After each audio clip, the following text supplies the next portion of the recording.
Neural networks inspired by human brains are developing, but how close will they become? Brains and machines. What to do with these huge amounts of data? Dare to come with us on a journey to look into the future.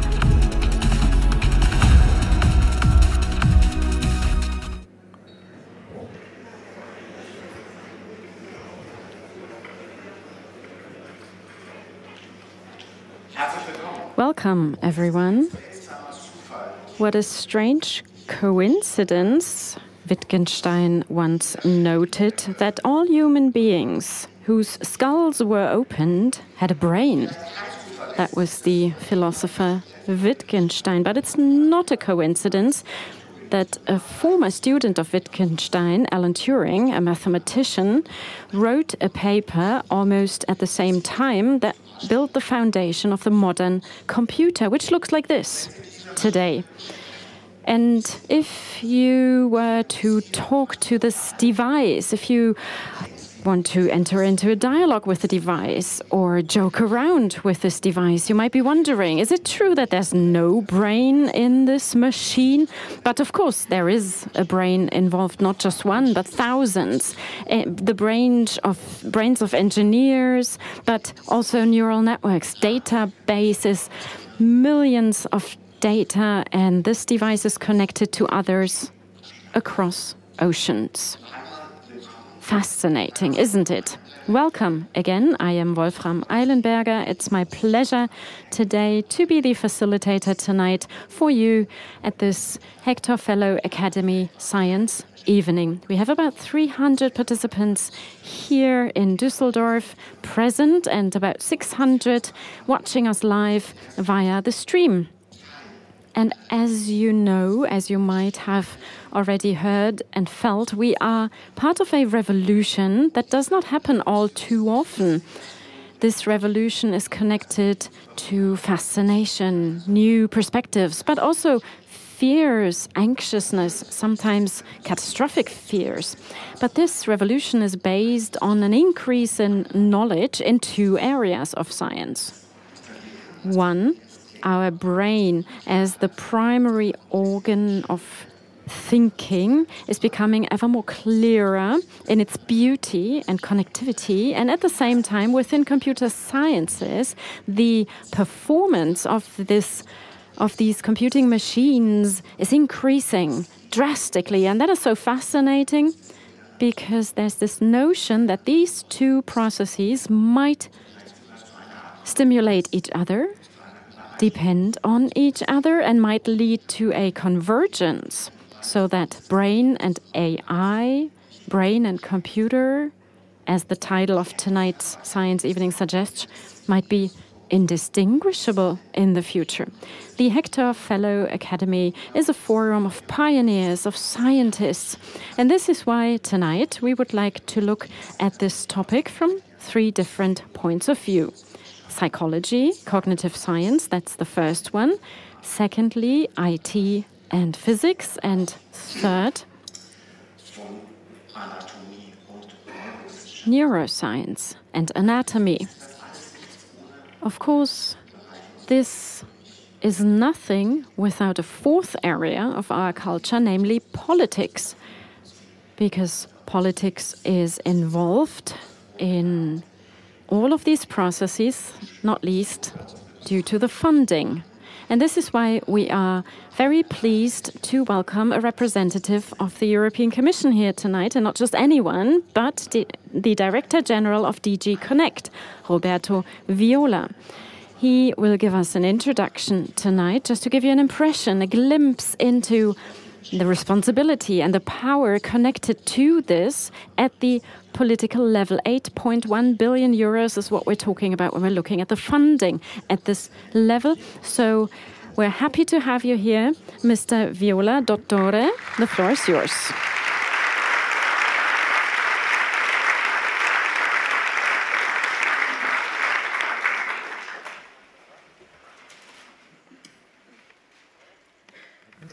I look like a robot with all the things. So, ladies and gentlemen, many thanks really for having invited me.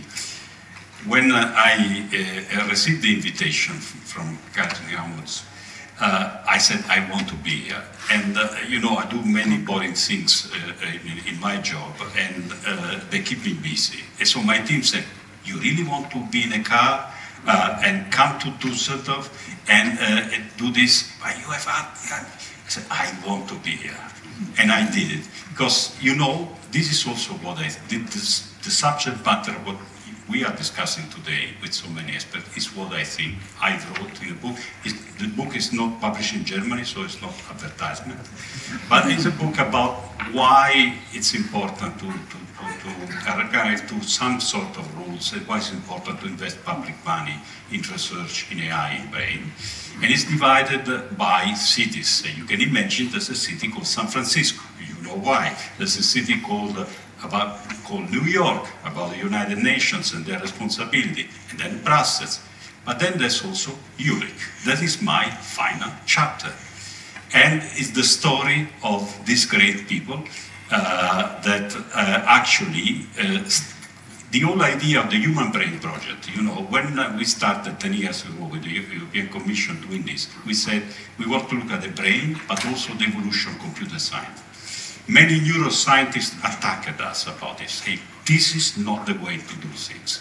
Now, I wouldn't say the history is proving maybe it was not that wrong, but that was my final chapter, my point of departure today. I mean, we have an history of evolution as mankind. And this is probably one of the most fascinating stages of our evolution.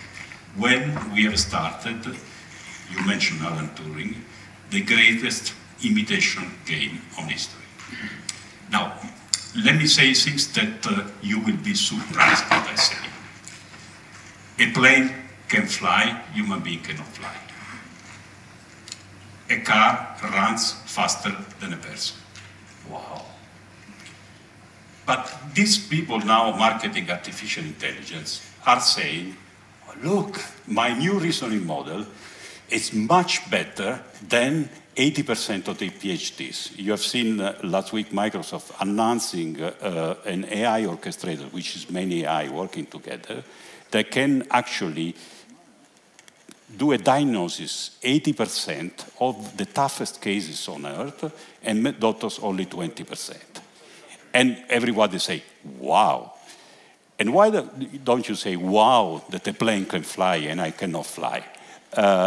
So this is us. This is the imitation game. Our ancestors looked at lighting, and then there was fire. They went, I said, oh, I get warmer, and maybe I can cook food. And then they started to eat cooked food. And as you know, our brain developed with cooked food. So then a new generation of humans arrived. So we always played the imitation game. And probably we have entered the most fascinating one, which is the imitation game of the brain. But I mean, to say that a machine is better than humans is actually a no-brainer, sorry to use, because this is it. This is why we do machines. So I think we should not be fooled or trapped into the debate that the human beings will be a kind of useless species and completely replaced by super intelligence entity going around. It's a potential outcome of all this. The reality of it is that we have done something very interesting that for some specialized tasks, which are very important, like writing very well in a language or articulating well things in a drawing, we have invented algorithmic systems that are capable to do that, and better than us.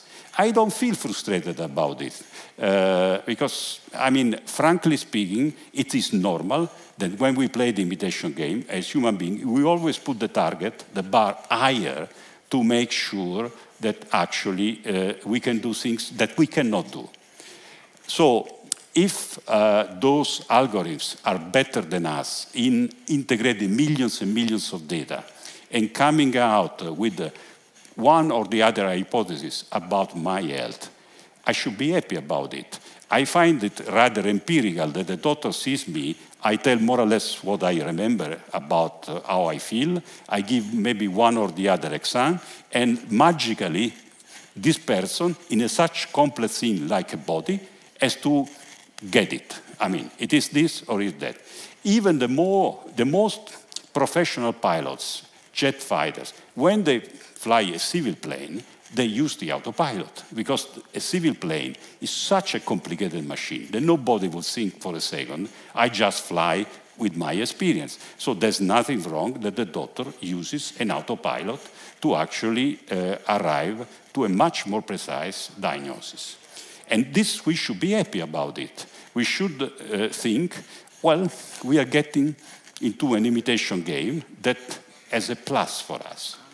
Now, things in history can also go wrong. We started to understand how the atom works, and we invented the laser, which can cure people, and the atomic bomb. So clearly, when we move into a terrain which is the so-called superintelligence, so we are at the stage of still you need a prompt, you need a stimulus to generate artificial intelligence outcomes. Soon we will go into the phase where there will be a self-generated outcome. Then some say will be many of these outcomes will create a single entity which will be much more intelligent than the collective brains that are on planet Earth. And then somebody will say, but if I have this, I will have military superiority. And then the game becomes a bit complicated for human beings. So I think, and I come to the point, the possible outcomes of this game, imitation game, are many. I believe in the one that we debate tonight. I believe that this is about augmenting our intelligence. This is about our brain having new enhanced possibilities, which are these tools that can actually enhance what we do with our brain. And I believe that it's the task of Europe, to actually make sure that science, the truth can emerge about this. So there's a gigantic as you know, the largest company on earth today, NVIDIA, 4 trillion euros. It's more than France, and catching up to Germany.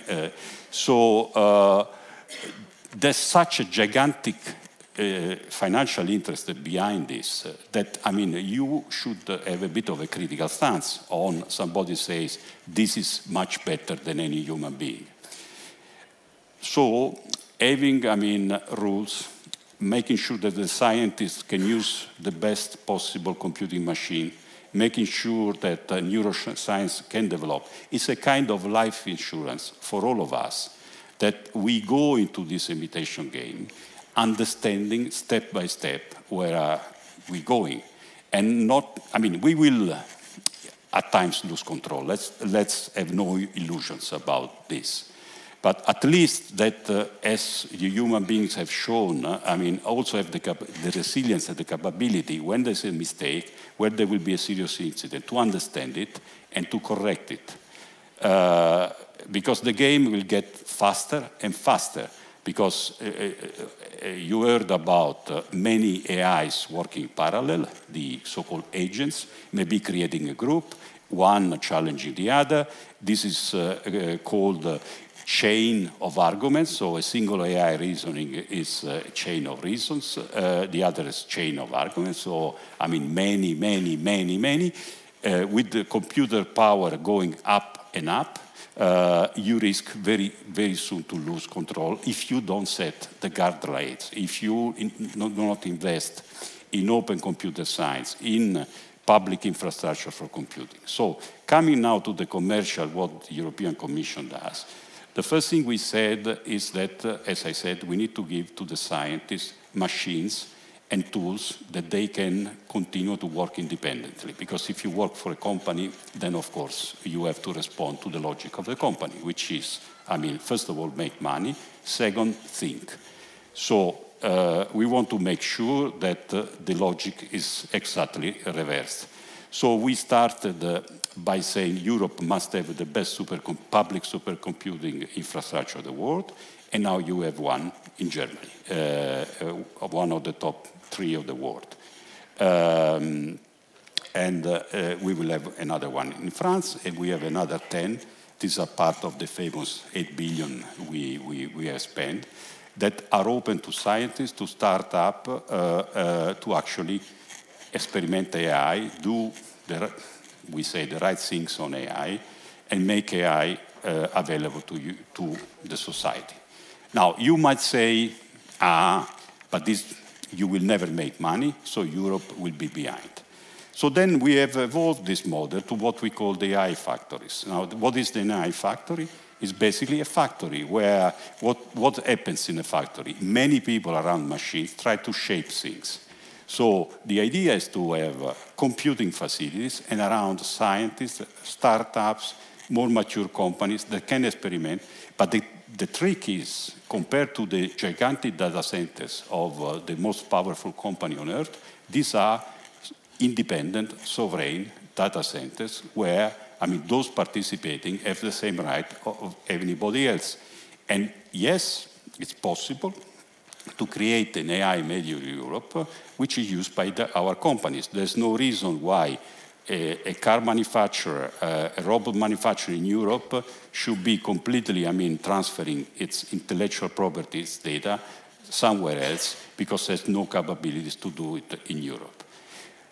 Some said, you will never succeed. Others said, okay, you try. We actually put up an invitation to investors, to companies to come up. We thought 4 or 5 would be interested because these are expensive things. Each of these, what we call gigafactories, has 4 or 5 billion euros. We got 60. We got an offer. So it's the signal people believe Europe is a place not only where there's quality research, not only where, we can actually, from the public side, support it, but also investors from all over the world believe to an alternative model. So the ambition, coming to the conclusion, is to bring this alternative model, to bring the model that science can be participatory around AI, also around AI. We should not fear an imitation game if we kind of also can set the rule of the game. We should invest, continue to invest, as we have done, with the billions in the BRAIN project, continue to invest in neuroscience, because one day we will see much more convergence than we see now. And this convergence probably will pose us a number of philosophical issues, like the backup of my mind somewhere, or my digital twin of my mind interacting with AI whilst I'm in another place. But apart from this future, which I don't know how distant it is, the present will be curing better neurodiseases. The present is helping people that don't have any more vision to see things.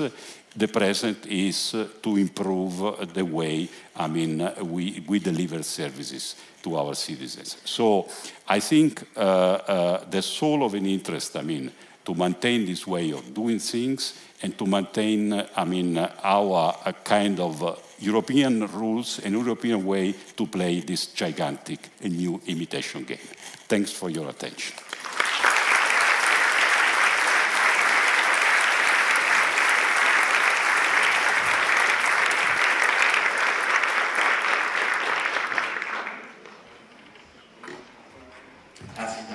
Thank you so much, Mr. Viola, for this whole tour d'horizon over the activities and the position of the European Commission. When the first high-performance computers were invented, the first thoughts were thought, and then the model came up. What if our brain itself is nothing else but a major computing machine network. The 0-1 codes of a computing machine may be the firing sequences of the synapses. And if you just follow up on this thread of thought, you may be able to go one direction or another. The first would be to build computers that are more similar to the brain, to learn from the brain how to build better and more performant computers. Or you say by building higher performant computers, you gain a better understanding of how the brain works. An area of psychology that actually delves into this is cognitive science and cognitive psychology. They look at the similarities and differences between computers and human brains. Because a brain has grown organically, a computer was produced mechanically, a brain was developed in evolution, and a computer is built by engineers, and there may be some other thresholds that may not be overcome that will limit this model, as productive as it may be. And that is exactly the point that will be covered by Professor Dr. Rainer Goebel. He is a professor for cognitive neurosciences at Maastricht University, and he will speak about whether the brain is a model for artificial intelligence or the other way around.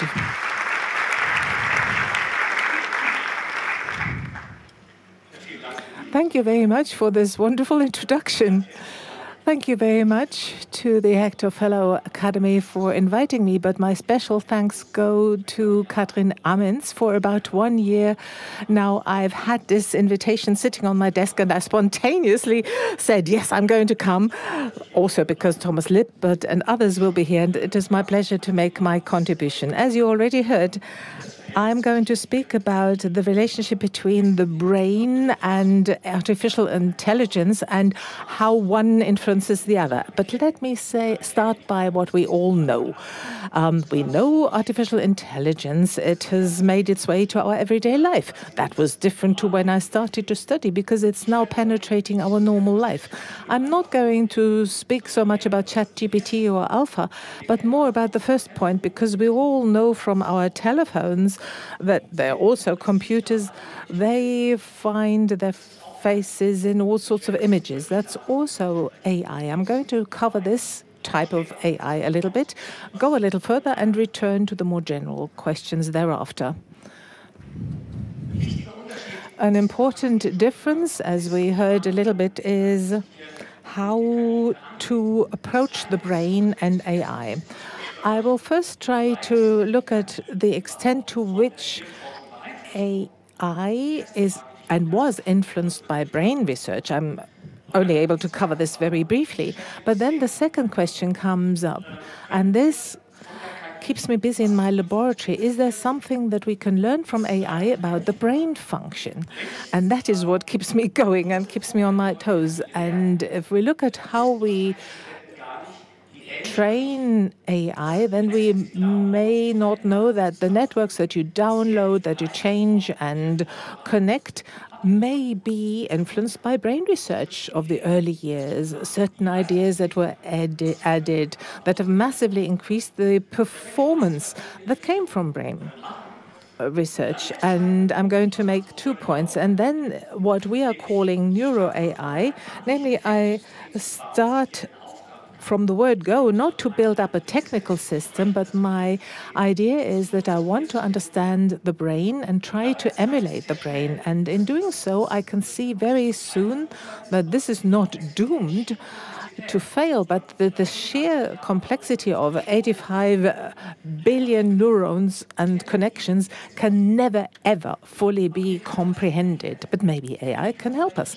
Maybe AI can be the brain to understand enough about the brain to make better diagnoses and to understand in a better way what it is to be a human and to have a consciousness, not necessarily to create a consciousness in AI, but to understand our own consciousness. That's what keeps me going. And let me go to a brief representation of what a network looks like. This is a very simple one with an input layer. There could be sound, images, data from some experiments, and then there are the hidden layers, the hidden units, and then there's the output layer that will give us some kind of result, an output. This is the most simple type of network imaginable. And what is decisive is that each and every unit here simulates a little bit what neurons are doing. The input are such. Each neurons are multiplying this by weights. This changes synapses in the brain. And once the input is this synapses, and then maybe another weight, and when this creates an activation beyond a threshold, then this goes active and hands it on to the next neuron. This is the basic principle of any kind of AI, with several things added thereafter, but that is the basic principle. And the point is, once you really want to render such simple networks high-performant, then you need high-performant computers. And we are going to hear Professor Lippert on that after I have finished my speech. This is a network after it's been drained, because what brain and AI have in common is not just that the networks are similar, not perfect, but inspired and very similar, and the processing is taking place in parallel. And what is really decisive is that if you have a simple network, and that is what students can come up with very quickly in AI courses, then I have these input layer with handwritten numbers, and then I define the desired output. In the beginning, because all the weights are coincidental, the output is coincidental, but over time the weight changes, and that is machine learning. The weights are all changed so that at the end of the day, the right answer will be received. But what's really exciting is that the system cannot just do that for the handwritten numbers, but if I ask someone else to write by hand the different numbers, it can also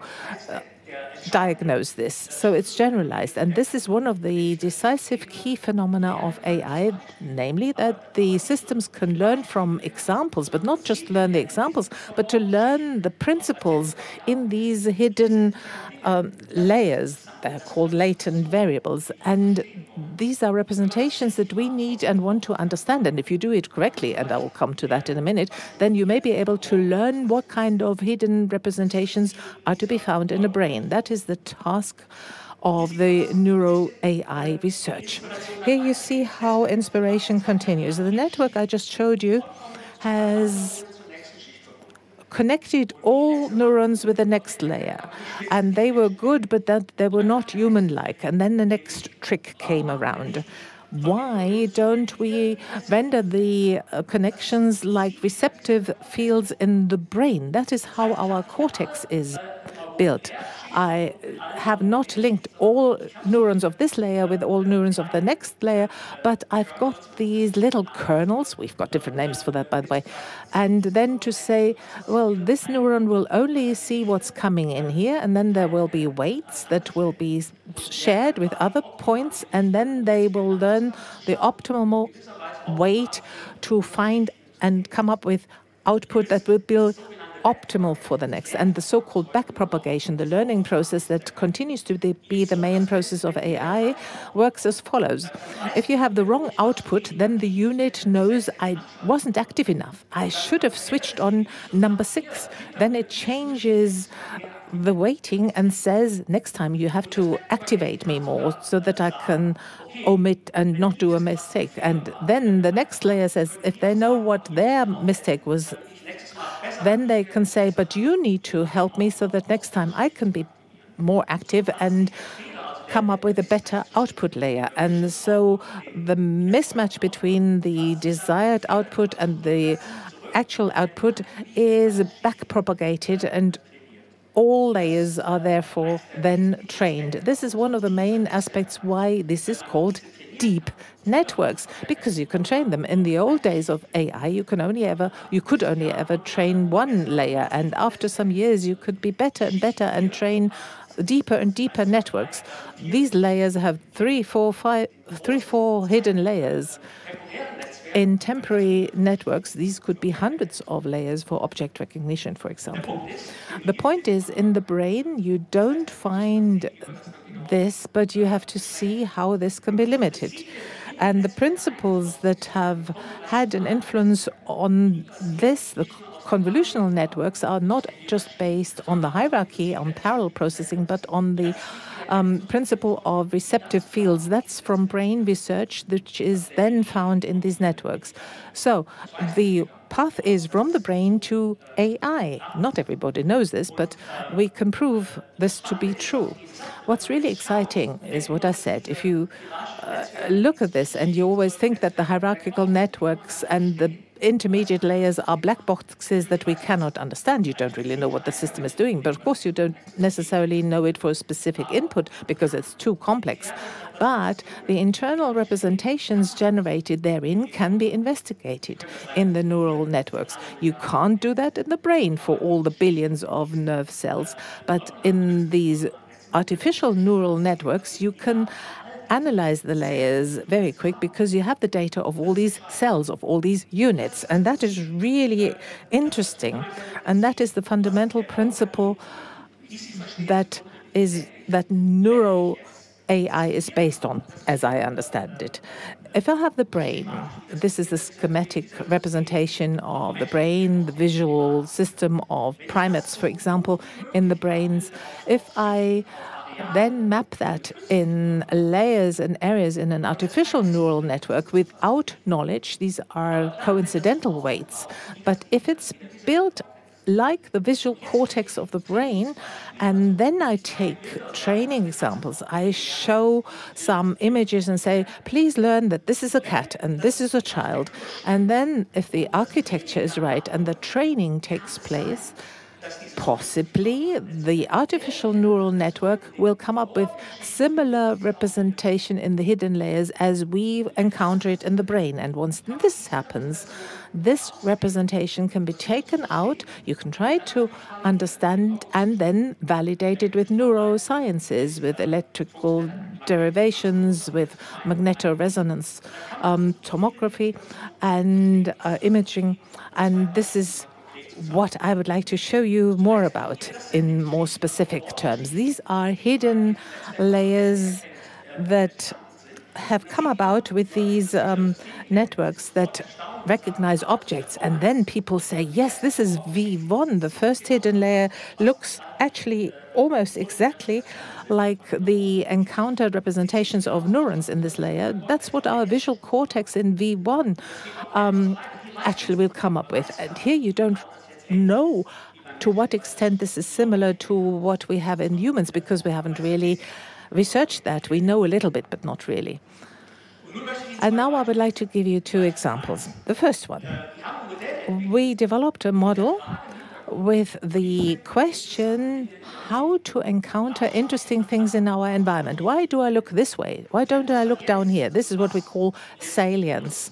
What do we use to help us make decisions? Where do we guide our attention, and can we understand that? There's a classical model. This was created end of the 90s by Christoph Koch and colleagues, end of the 90s, that was able to simulate this as a neural network. But that was not an AI network, but a handmade network where the weights and the structures was considered science and well thought through science. And with smaller networks, this is still possible. I wrote my PhD thesis about that. But with major networks, you can't determine billions of weights by hand. This model was really good. If this is the input, then by so-called contrast? Where is there something salient that springs to our attention as color, as texture? That is what is encountered by maps, and then you concentrate that and you get a salience map, and what is really highly active is where your eyes would focus on and move to. And this works with simple stimuli and also with the laboratory stimuli, but it didn't really work so well, as I'm going to show you, if you really use naturalistic images from a normal environment. And that is where we thought we should do something. Why not take an object recognition system? Because we had the idea that it takes a lot of semantic to come up with salience. I know there is a human being. I need semantic information. And then, of course, we wanted to train this and see whether this can mimic human behavior and emulate it. How can I capture human behavior? The eyes of humans move. If they see these images, these white patterns are the positions where most people would look at most frequently. That's what we trained with a heat map, and we investigated this. This was the training for our network. This is the normal object recognition network, but we cut off the top layers and we say, well, you should know enough now, and now you will come up with a map as a result, not whether there is a human being, but you will give us a map of where to find something interesting. We say people, men, would look at this point. So for this image, that is where you should focus on. And this is a very simple encoder, decoder AI model. And then the result was this one. And that's really astonishing. These images were never, ever seen by the network. These are all Instagram images from some people. And if we send them through the network, this is the human being. That is where the human being looked at. That's the ground truth. And this was the output from our model, the prediction. Actually, no difference. And the same here for this beach environment, interesting, and then also the food stimuli and so on. We looked at different things. And if you look at this, the input images that were never seen before, that is generalized. Then where does the human being look? That's the ground truth. And then the prediction of the machine. So behavior-wise, it is similar to what the human being is doing. And if you take it even in more detail, you see that with this image, of course, the human being would look at the face, and here we see that in our model as well, and we see the model that was true to that point, and then you see the contrast and the lines. They're wonderful, but they miss out on the face. Why is that important? It's important because AI, or the idea to build a model that was inspired by psychology and neuroscience, that this model took the trick of learning from AI and has now understood that now we have a model, the internal structure of which may correspond to what humans are doing. And what we are doing right now is still ongoing. We are now checking these new hypotheses. The old model said contrast computing goes into this dorsal path in the parietal cortex and the eye movement, and our model teaches us, as we say, we also have to add the object recognition path, and the results of object recognition also needs to go into the parietal cortex and control the eye movement. Then we will have a model that was developed from our modeling behavior, which actually is corresponding to human behavior. The old model doesn't do that.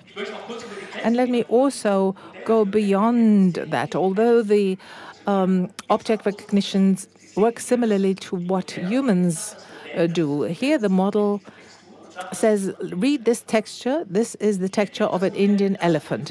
Here the model received this picture and says it's a cat. And here we have the shape of a cat with a texture of an elephant.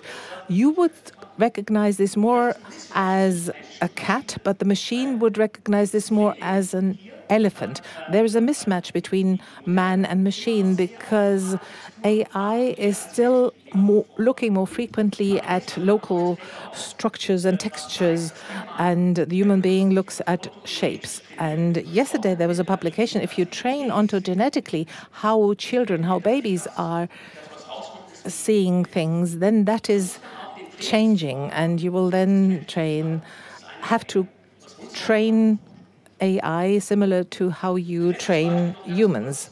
A last brief example.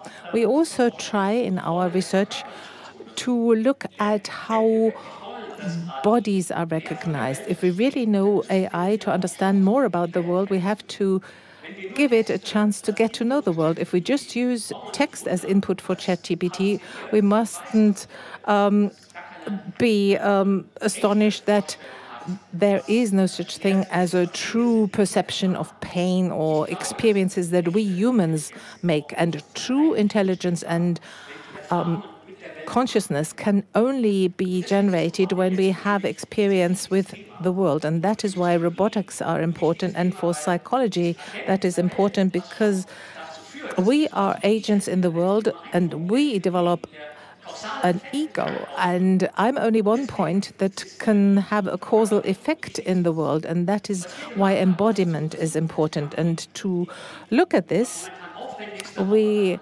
took the most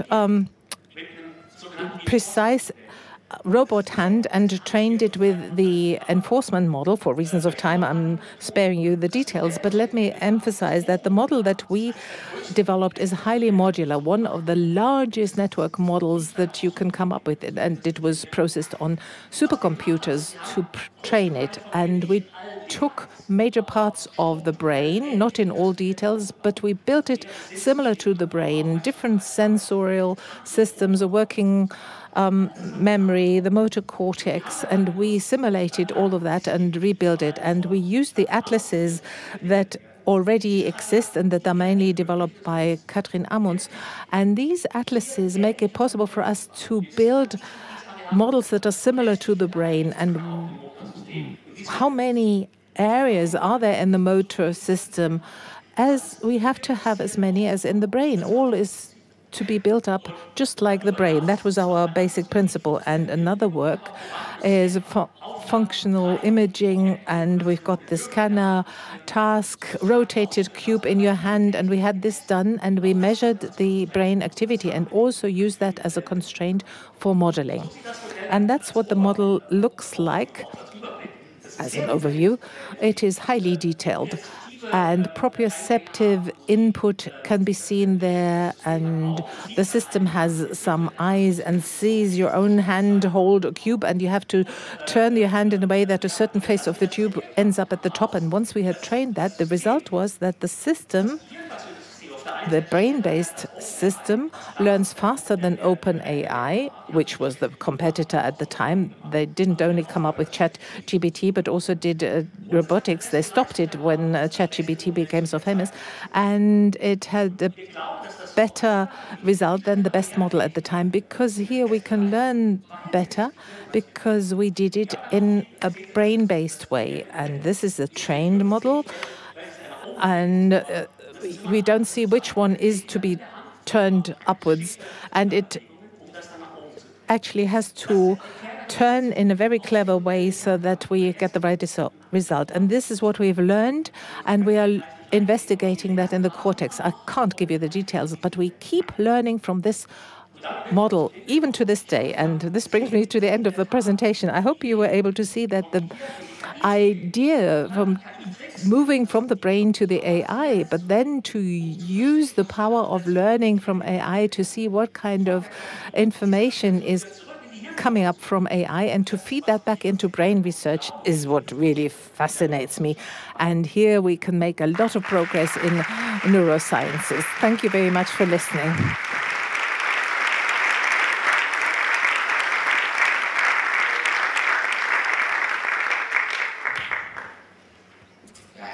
Thank you very much, Professor Göbel, for this impressive insight into the question as to what can AI learn from the brain, and how do the repercussions come back to it? So tangible, for things to be tangible, that's not just an empty word. You have to touch things to learn, which was impressively proven.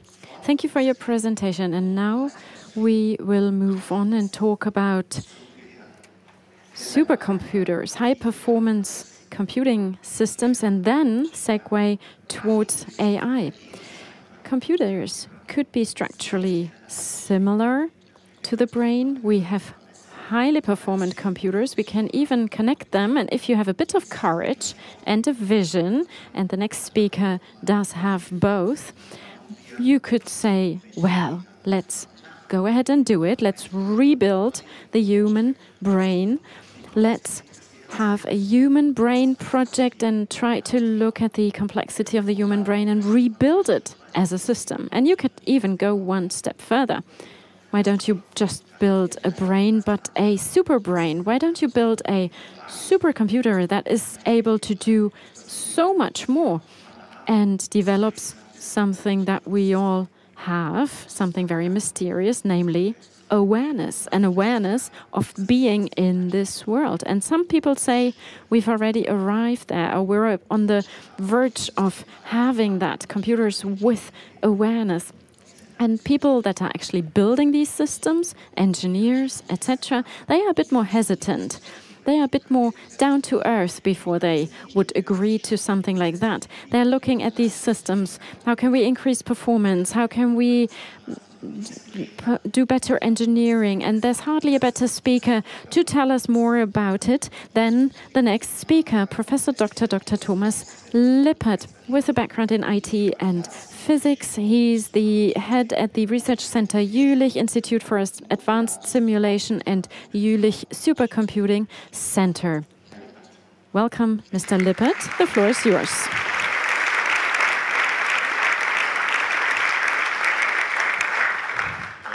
Thank you very much for this kind introduction.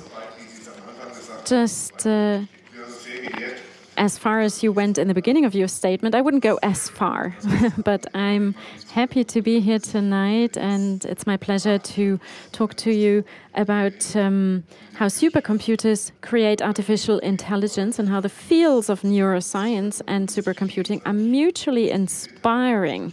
I tried to choose an easy title. What you see here at the top, what you've seen here, this is Jupiter. If you didn't know yet what the surface of Jupiter looks like, that's it. That's Jupiter's surface. All of these pipes and structures, you need all of that to run this device. It seems quite complex, doesn't it? Not as complex as the human brain, but quite fascinating, isn't it, this technology? About 10 years ago, when the Human Brain Project was initiated, these three speakers of tonight were involved in setting it up. Professor Amunds in the United States at the Watson Center of IBM. Back then, 10 years ago, this is what we were shown. And back then, hardly anybody talked about this Watson. Watson was this IBM system showing what artificial intelligence is capable to do and capable of doing. And back then, people thought we are in this center layer. We can understand speech, we can recognize images. That was back in 2015, roughly. And then people made predictions. What would we see over the next years to come? For example, learning to ask questions. That was the outlook. Forming concepts. That was predicted for 2025, roughly. And the outer ring of this up to intelligence, that was predicted to be achieved by 2035, back in 2015. But things turned out differently. If you look closely, 2015, that is true. But then in 2022, I would say we had already reached this second ring, and today we've achieved or reached most of what lies on this outer ring. So the development goes much faster, happens much faster than anybody would have imagined at IBM in 2015. Of course, around the world there are others who had other visions and better visions, but I was so impressed back then, but I was even more impressed by the speed at which this development then happened. But how did this all start?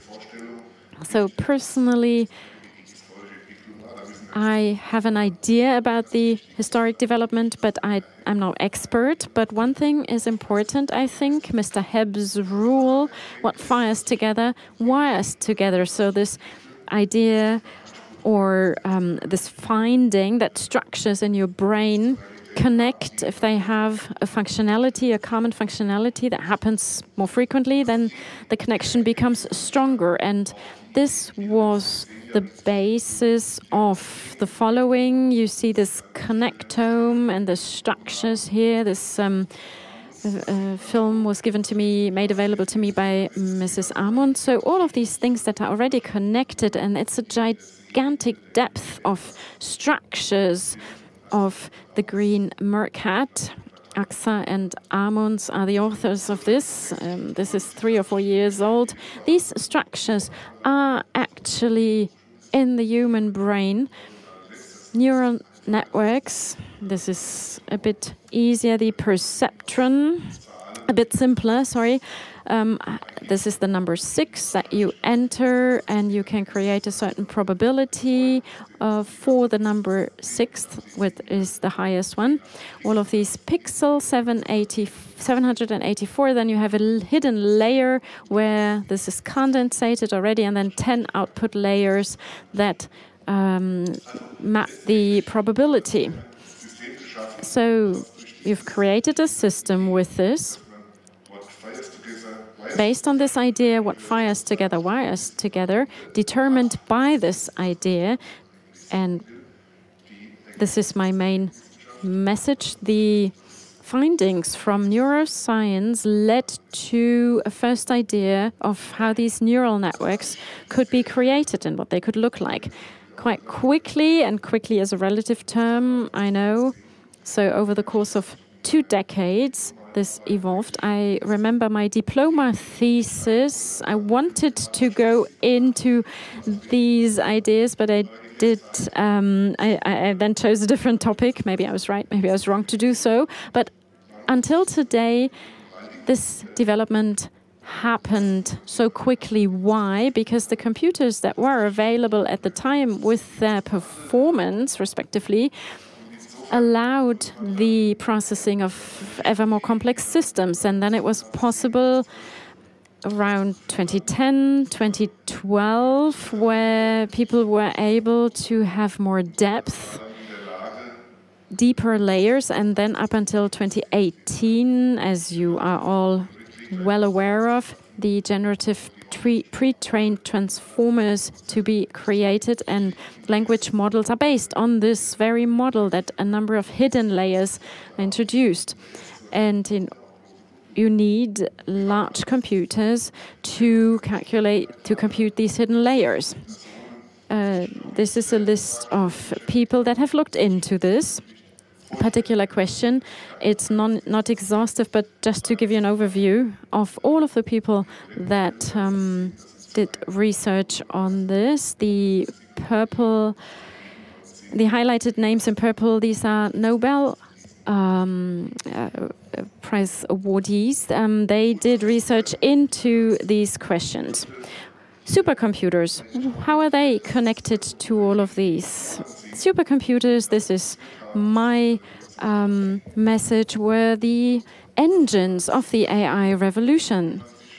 And it's easier to understand this statement if you think about the following. I'm sorry.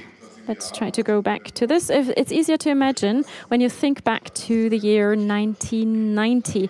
This is a connection machine. Maybe you've heard about it. Such a machine happened to exist at Wuppertal University, CM2 of the company Thinking Machines. It was built back then to create structures similar to the human brain, even back then. Processors that would integrate this wire and fire philosophy. Later, it was done differently, but this machine could carry out 1 billion operations per second. Now you might say, that's a lot, because that's the addition of 2 large numbers with 16 digits, which are added or multiplied. That was back in 1990. If you look at it today, this is such a machine at the Forschungszentrum Jülich, which is the machine called Jupiter. In 2025, operations to the tune of 10 to the power 18 can be carried out by this device. What does that mean? 10 to the power 18, which means 10 to the power 9, 1 billion machines would be needed of the 1990 machine to carry out operations as Jupiter is carrying out today. Of course, you need a larger facility, a larger machine, which requires more energy. But back then, we weren't able to operate a bigger machine or a bigger device than the connection machine. But today, we're able to operate a device, a machine such as Jupiter, and that shows you the development that computers have undergone to arrive at the incomprehensible performance carried out by devices and systems. ChatGPT is just one of them. So let me go back here and show this slide. In 2014, the Human Brain Project was conceived and started. It's a project that the European Union, DG Connect, which back then went by a different name, I forgot, which was set up as a flagship project. There were different activities within this context, but one important activity of this project was to make the computers available to have the ideas to think of such computers. What would they need? What would they need to be capable of to transfer the findings back to neuroscience and research and to analyze the human brain? And predecessor machines with their respective performance abilities that you would need to look into the brains of animals, we were able to extrapolate how much power we would need to also cover human brains. And the exaflop machine, that was the idea back then, that would be needed. And Jupiter, the extrapolation wasn't bad in 2014. This dates back to 2014, and we were right on this very curve. So at the end of the day, the exaflop machine, that is Jupiter today, now allows us to analyze a human brain and to do simulations. Why is that so vital? Well, it's so important because it allows us to do research into so many things of the human brain we don't understand, such as illnesses or disorders. And we've heard this from the previous speaker. AI allows us to run simulations which are similar to the performance of the human brain. So this is Jupiter yet again, 1 billion. So how did all of this come about? Today, it's a pleasure for us to have Dr. Viola here today among us. How can such a project be initiated? And that was in Bologna on the occasion of the inauguration of Leonardo, a different European project. So we came together. Back then we shook hands and had the pleasure to start the Jupiter project. That was a wonderful moment. What does Jupiter look like? Jupiter is a completely new idea of building a computing center. And what you're seeing here is unprecedented. These computers do not arrive in a small package anymore or in a rack. They arrive in a container. So it's a modular container system. Containers are placed next to each other. It is strictly modular. So at the front you have the IT containers, then the energy, the power containers, and on top, on the roof, you have the cooling system.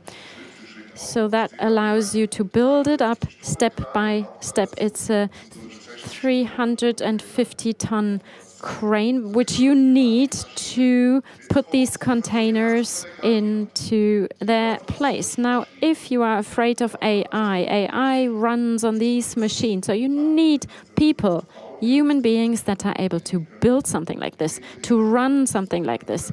And I think that is what we still need to control such a system. This is what it looks like from the inside. And it is similar, isn't it, to what we've seen before. Systems, or structures rather, we know from the human brain. All of this cabling, the whole length of the system runs across more than 100 kilometers. But it has to be all done in a precise way. If you just attach one cable the wrong way, the system doesn't run anymore. So it's thanks to the whole controlling team that this is running smoothly. We've heard about compartments in the human brain. The machine has compartments as well. It's a modular build. So it consists of the different memory elements. Then at the center, you have elements with different strengths in computing, a booster and a cluster. You see this one exaflop booster. Then you have a cluster which is designed to carry out very complex tasks. And then inference. If you have an AI model, you have to be able to sort of commercialize it to some extent, and hence you need inference. And you've heard the moderator say that I'm also involved in quantum physics, so you need a quantum module and a neuromorphic module. This is what Jupyter looks like. We ourselves have drawn up the concept, and it's a new way of bringing computers together on one platform. And the modular way of setting this up with containers, that's also novel. It's a novel idea.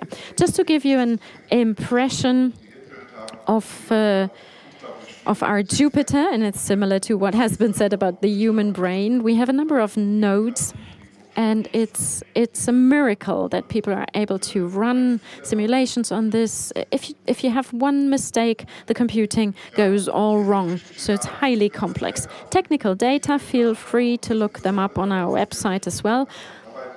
You will find that we're working with 24,000 NVIDIA processors, super chips, which we use on this machine. And then, of course, you need to distribute the computing performance. We're talking about nodes here with different GPUs.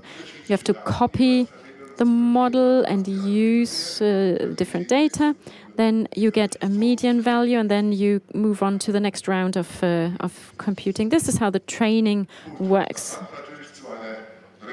And this, of course, led to a revolution, and the revolution will continue, or there will be others, rather. You are familiar, of course, with the logos of these different language models. You can work with ChatGPT. Now it's GPT-4 or 4.0. Mistral is European. You have Claude, etc., etc. However, we also think that you have to think about economic value. Is there economic value in all this? A factor 7 to 8 is assumed in terms of economic value or value increase over the next 8 years. That is expected, at least. Germany is lagging a bit behind. We're hoping that with everything we're doing right now that we will make some progress and catch up, but these figures, they speak for themselves. These are UNCTAD figures, but we are scientists, of course. For us, the language model is not everything that's important to us, but we want to cover all of these areas to create foundational models and apply them for our research. These are foundation models, for example, of the Helmholtz Association, the virtual cell, protein folding, solar, maritime life, climate, all of these areas that are so complex, for which we are looking to find answers for certain questions. And what we think we are of the opinion that a basic model of the human brain in the context of neuroscience and artificial intelligence is important because there are questions to which we need answers, and we cannot get the answers any other way. And Rainer, in his presentation, said what the progress is, what it has been so far, and we're looking forward to the next presentation by Katrin Amunds, who will follow up on what I have said. Thank you very much for your attention. Thank you so much, Professor Lippert. We were able to see that the allegedly ephemeral digital sphere has got some digital foundation. You need cranes that can lift tons and gigantic computers. And you see, it's not just complicated, it's complex. What is it that people do that face an extremely complex situation? Well, they lift up their head and try to get an idea of what the environment looks like, or to even be better off to come up with a map, because he or she who has a map knows where to go. And if it's a multi-branched map like that of the human brain, all the better. Those who want to develop a map of the brain, and our next speaker has dedicated her life to this, may only have one horizon of complexity to compare this with, namely to develop a map of the universe. And there is also tremendous progress in visualizing the universe. Similar progress can be seen in visualizing the complexity of the brain. And once you've got this map, there will be so many advantages. Just think of neurosurgical procedures where you know exactly where to go, right to engineering sciences. And it is my pleasure to welcome the next speaker, who has dedicated her working life to visualizing this. Namely, it's Dr. H.C. Katrin Amunds. She is the director of the Cecil Oskar Vogt Institute for Brain Research in Düsseldorf, and she also heads the Institute for Neurosciences and Medicine in Jülich. And last but not least, she is the scientific host of this science evening. Welcome, Professor Amunds.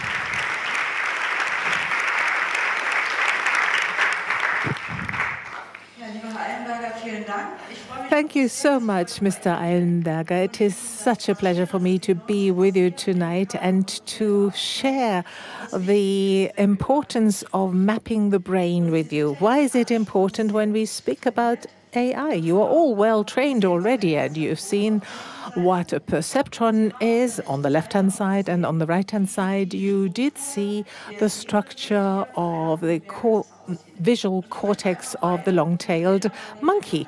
And let me compare both images to one another. And you see that there are considerable differences. So the question comes up, how can you use such a simple network of the perceptron, which is an outdated model, but the networks don't look much more complicatedly? How can you solve such complex tasks? How is it that AI nowadays can come up with faster and better solutions than humans? And quite often we no longer know whether this is AI-based or human-based. There are other areas where it all doesn't work so well. So the question I would like to ask is, which is the role of the substrate and what's the structure of the substrate? It's all got to do with the fact that if we think this is 1.5 kilograms of organic substance or tissue, and on the other hand, we've got a computer that runs algorithms. So what does this relationship look like, and what does it affect? And let me start by saying that the brain is or can be understood as a multi-plane or multi-layer system, i.e. we have different spatial scales from the molecular level to the single cell level to the level of individual networks, right to the overall level or layer.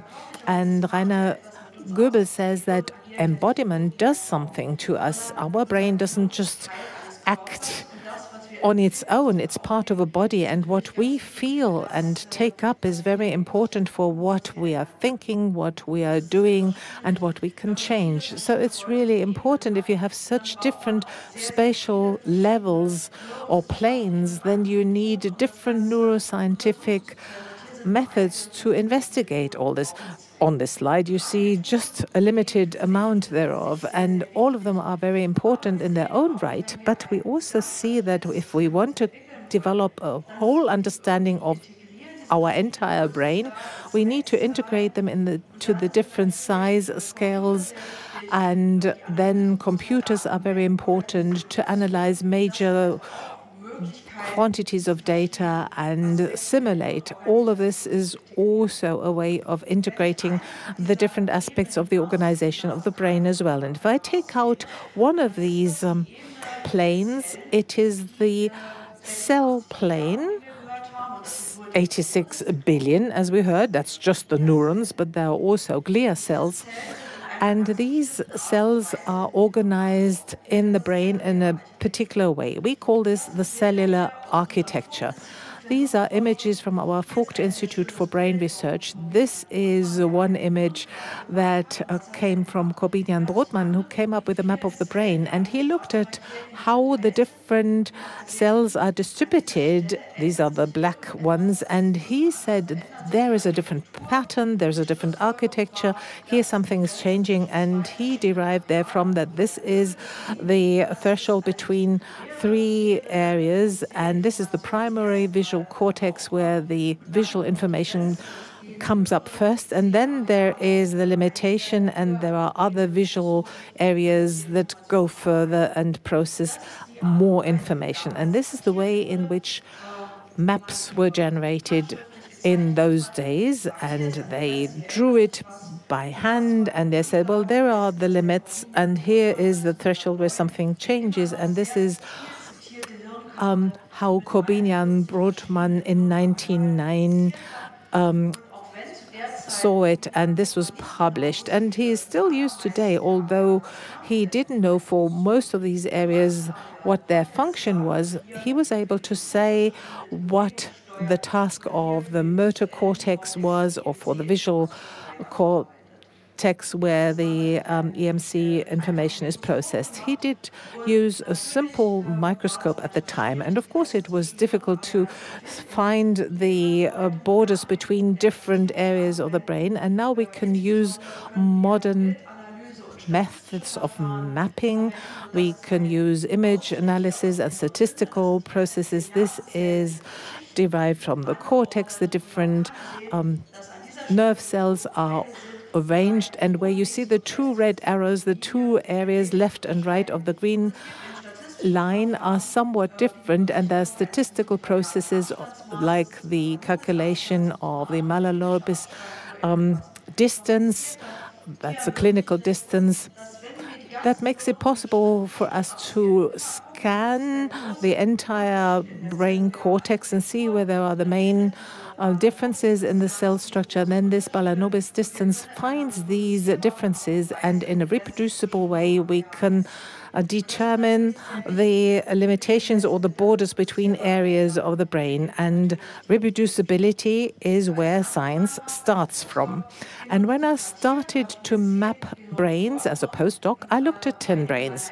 And some of my first areas were the primary visual areas in red, and the green is a secondary, a higher level area. And we saw very soon that, damn it, they really look differently from brain to brain. You should think that a visual area is a very conservative area in evolution, but we saw there are different sizes, different shapes, and also the relationship between the folding of the different brain areas differs.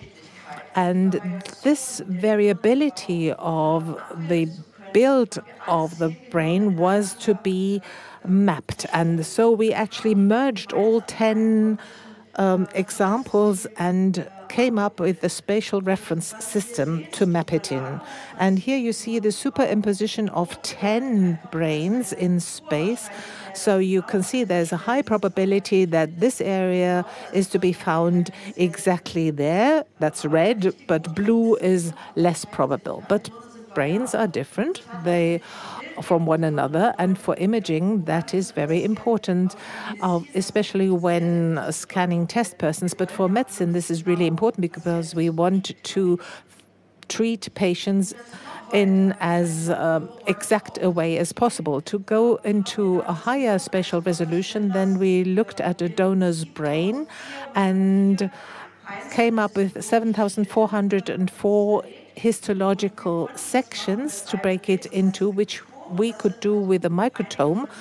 And here are some of these many sections. And you can imagine that if you cut such a brain, you actually deform it. There are convolutions and other elements. And so in order to correct the outcome for that, we actually took an MRI and we had the sections on object carriers and stained them, and that is one of these 7,404 sections that we came up with. And you can imagine, once it's more than 7,000 sections, that means it's 38 boxes of wood that actually take up quite some room, all of which is really very cumbersome for processing as well as for further processing.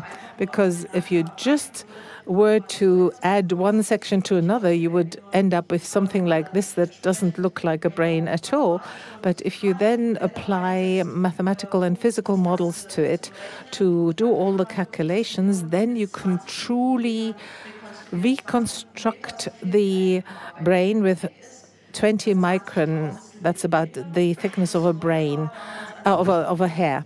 And what was new about this study is that these 20 microns went into all directions of the space. That's what we call isotrope. This is a constructed orientation of the section that's also a reconstructed one in the other direction. We all of a sudden had a three-dimensional anatomical model of the brain. And this 20 micron model plus the map that we had with 1 millimeter, but in 10 brains, they form part of our atlas.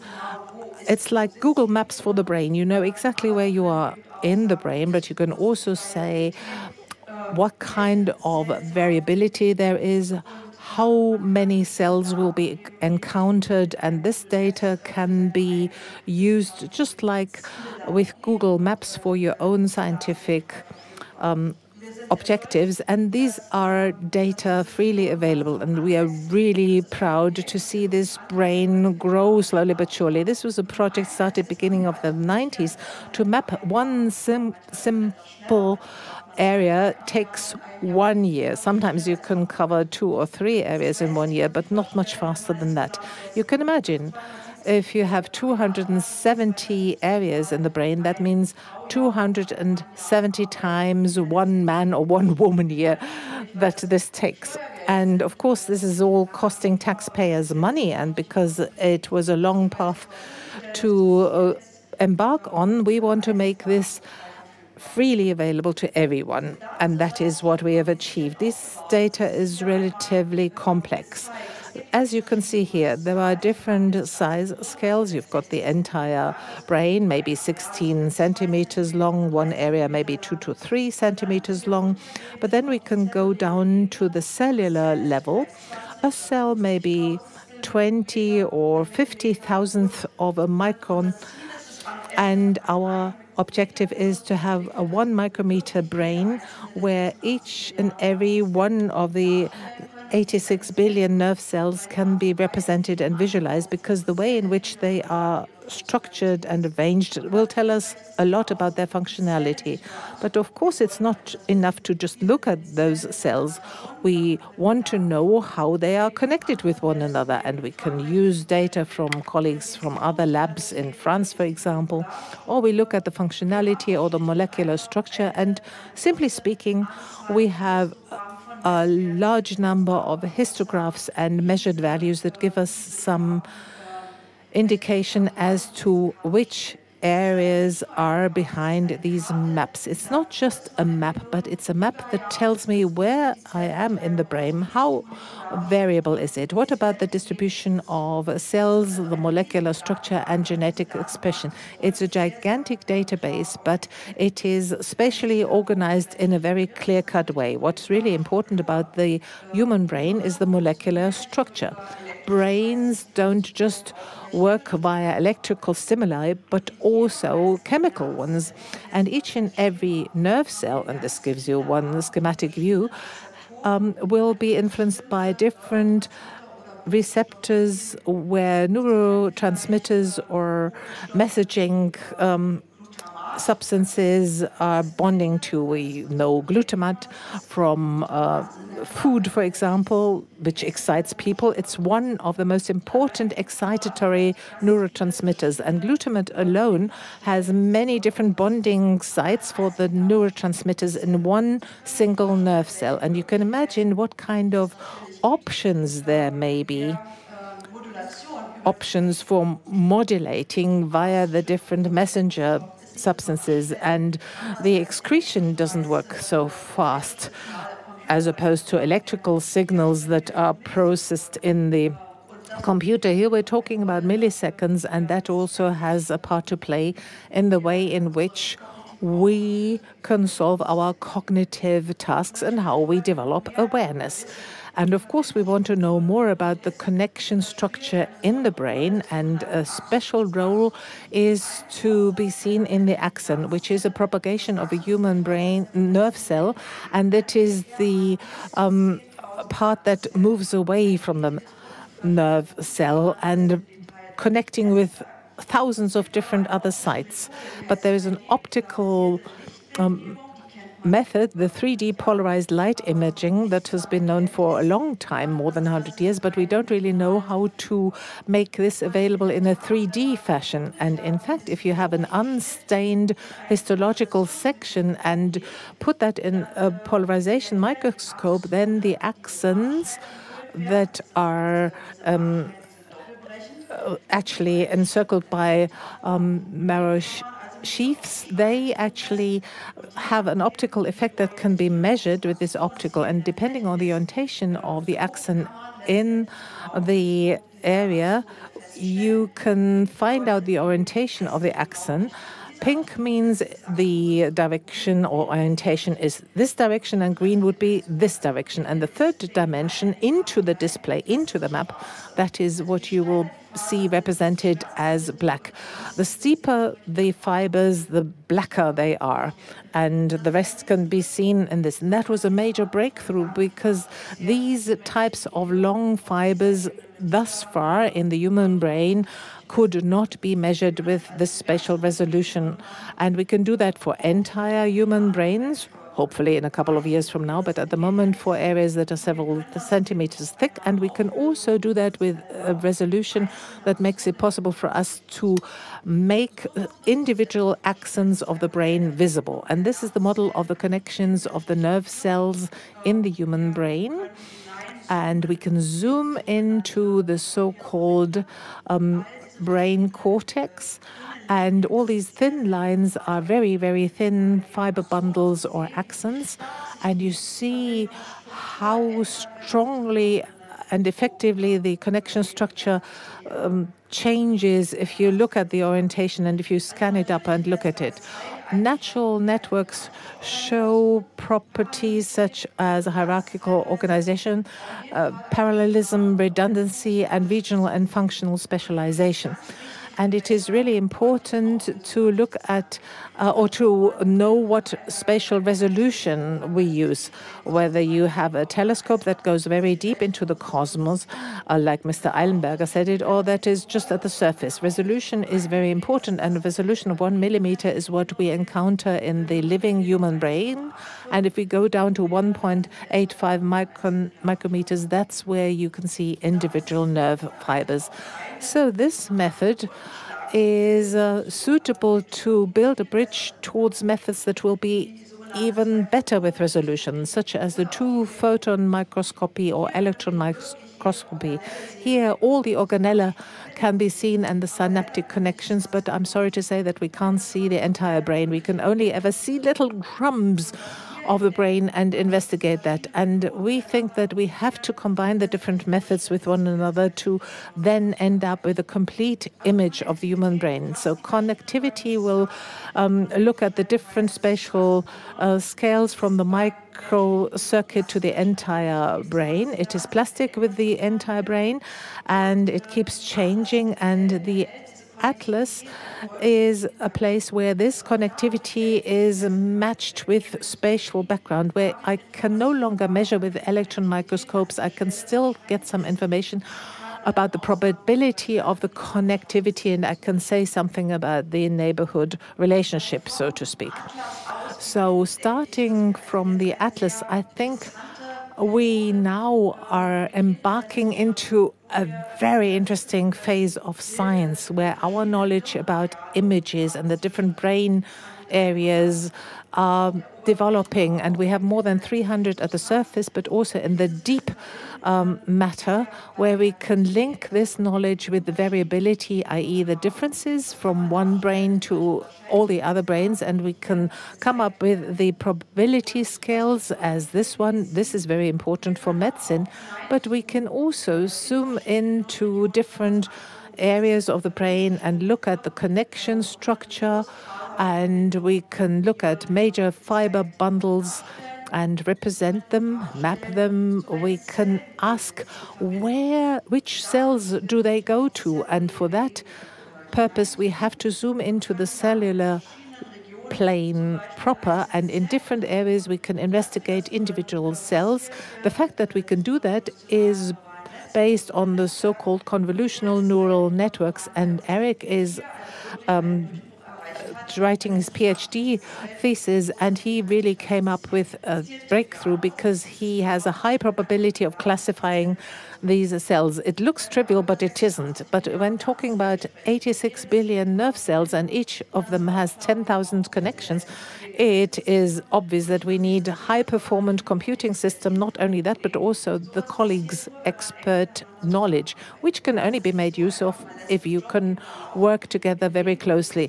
We would never, ever be able to do that on our own. That is why Jülich is such a fantastic place to be in, because you've got the computer specialists, the hardware specialists, and the neuroscientists.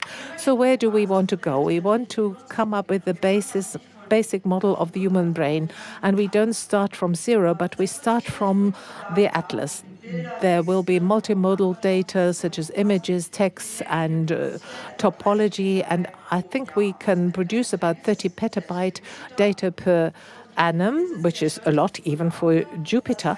And we are proud to say that one of our first jobs that will be run on Jupiter will be one from our area of science, where such highly resolved models are to be developed. What can we do with that? For example, you can imagine that you can talk to this network. You may want to know what is it that you know about this position in the brain. And the network will say, well, there is this area FG1 with clearly visible columns of cell, which has a part to play in face recognition. So you say, well, I've never heard about that. I want to know more. And then it says, maybe the neighboring area is very similar, but what does it do? And then the network says, well, we don't have any application for that, but I take it that this or that is happening there. And you could even imagine that there could be some prediction of features of areas that we cannot reach with electron microscopy, or we can predict different connections. We can say we've got this cellular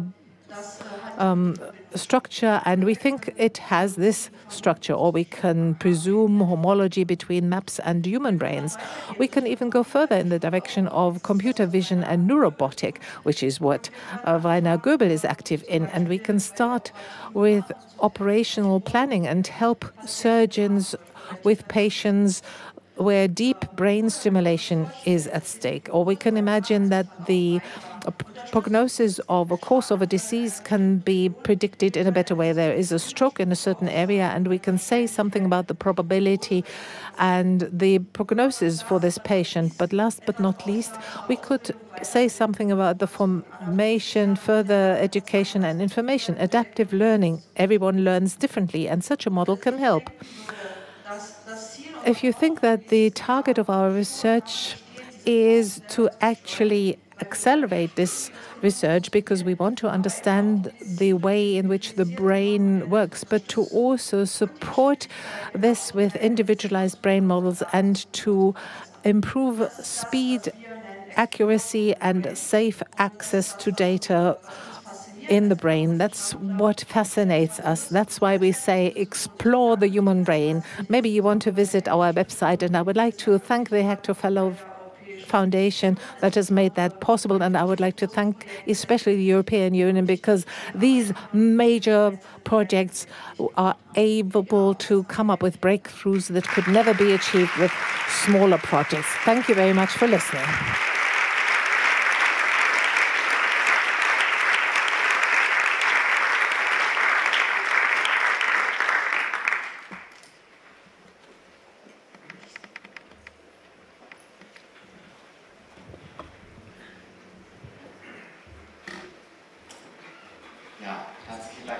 Right.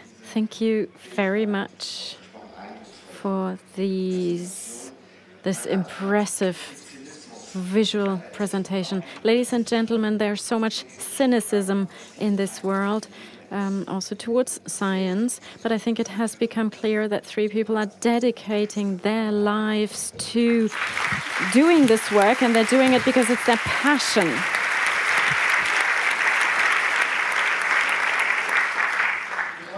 Now we would like to start a panel discussion. First of all, with the panelists, I'll be asking questions, but then we'll also accept questions from the audience or questions that come in via the chat. Mr. Goebel, towards the end of your presentation, you've mentioned embodiment as one of the areas which might be critical, which might represent a threshold, and which might be of critical importance for this brain-computer model. Where are the new limits, thresholds, and also the new horizons of this research area? Why is this embodiment so important, and why do you see this new horizon soon being tackled by neuroscientists? Great question. Thank you very much. Let's start with the technicalities. NVIDIA, the company that was mentioned not only once before, announced at its last meeting that now with the large language models, after this phase, now there will be the phase of the embodiment. And this company is super rich, as we've heard before. And so that answers your question already, because NVIDIA has announced that it will embark on this new phase. And now neuroscientists see this on the one hand side as a good development, because probably there will then be more systems and more resources for this kind of research. But then again, on the other hand, I think it's similar to language AI. People see this in a too simple a way. I keep on analyzing bigger systems, bigger computers, bigger sets of data, but that way you understand then awareness, etc., and robotics. It's always more of the same. Yes, exactly. It's more of the same. What I'm missing here is the realization that the embodiment should be emulated in such a way as human beings perceive it. Because from an evolutionary point of view, if I'm an agent existing in this world, I can learn things that a system can't, which is only fed with data. For example, if I drop the glass, everyone knows it shatters, most probably. Maybe not on the carpet, but it does shatter. But what I'm getting at is cause and effect. basic phenomena of our human beingness, we experience that by experience. You've talked about understanding tangible things. Our cognition is based on our daily experience. As a child, it goes back all the way. And if you take a model and feed a robot with it, you might have intelligence, you might have awareness, but you don't have the depth. I think you have to go back and rethink what we've achieved and how much we've actually understood of the human brain. We haven't understood yet that there are different systems of the brain, processing symbols that people do differently, awareness, hallucinations of these systems can be explained that way, and also the weaknesses of many rule-based cognitive tasks. We'd have to do so much more. So there are very basic problems you'd have to solve first or conceptualize. Mr. Lippert, I don't want to start a dispute here, but Mr. Goebel, if you were to understand him that way, was postulating that if we would aiming for more and more computer power, we wouldn't get anywhere. But someone like you might then say, let's sit back and wait and see. Maybe at some point quantity will equal quality. Well, no, we don't want to start an argument here. We are nice people. Computers have not only become bigger as such. What you have inside a computer these days is a hierarchical system. It starts with the registers of a processor via the processor cores. The processors themselves, they are interconnected. There are these nodes that we've seen before in the presentation. So the integration becomes more and more complex. Now you have system integration. Large systems can be connected in a modular way so that you have individual units connected so that they can work together. So that is quite a different path than what was described in a provocative manner. And evolution tries to be economically, and we have to do the same with computers. So there are two ways you can see the development. One, ever smaller structures. And also you can adopt the larger point of view. It becomes larger and larger. So it's not just connecting more and more transistors, but it's creating a more and more complex operating system. But to come back to what you've implied, more and more computing power, you're right, that's what we're aiming for. But don't forget that between what the computer does and what is being computed in the middle, there's always a program, and that's the decisive point. Who programs these programs, and how can you work together at the level of the functional parallelism at the highest level? That is where we're aiming, what we're aiming for. Will the computer become something similar to a living brain or a number of brains connected? It's a collective of a system of systems working together. Just very briefly, to follow up on that, I believe these are two different things we need to distinguish, because I fully agree with you. I was getting at something else. It's not the scaling of Jupyter and similar systems. I was talking about the simulated world, neural networks that are simulated in these systems. When you say we've already reached one structure, that's enough, and now we enlarge the structure of the simulation by feeding it more data. We have now more data, more images, and with this idea of scaling, not the hardware, but scaling of the simulation, that is, in my view, the limit. Mrs. Amund, you're situated right at the center, in the middle of these two gentlemen. What I found impressive about your presentation is the individuality of each brain. Brains do not equal each other. They do not look the same. They look different, and that is different to networks, right? These systems, I don't think they have much of individuality to them, is it? Well, This is, of course, a factor, individuality, that characterizes us as human beings and our brains. There are similarities, of course. Every brain has a motor cortex. So at that level, they're the same.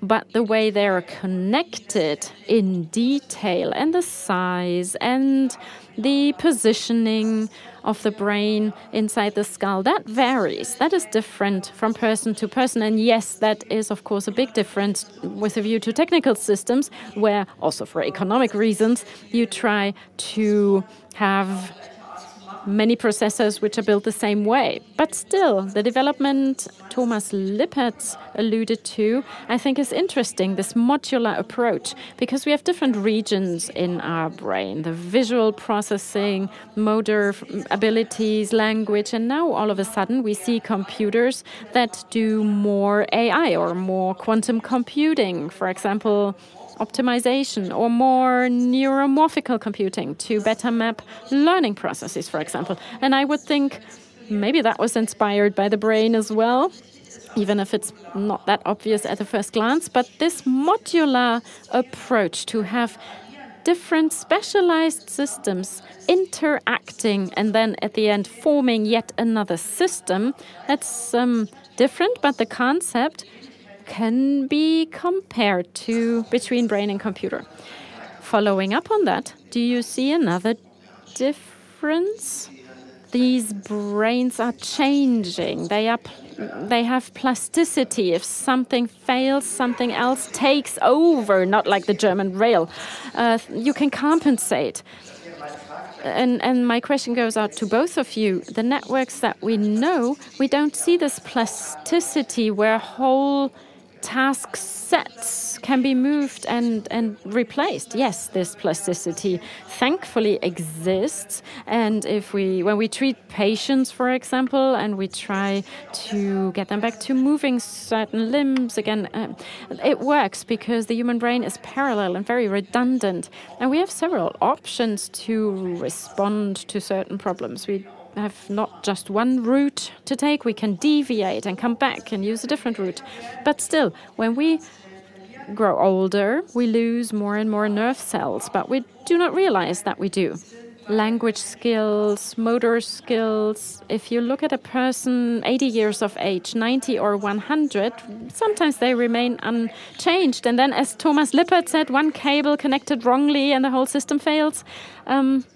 That's a good comparison. If you deliberately attach the cable in the wrong place, but the system itself is resilient, of course. We do not have what you call plasticity in brain research, but we have redundance. We have resilience. If something fails, another part of the system takes over. And yes, it slows down the processor, but the computer does not completely fail.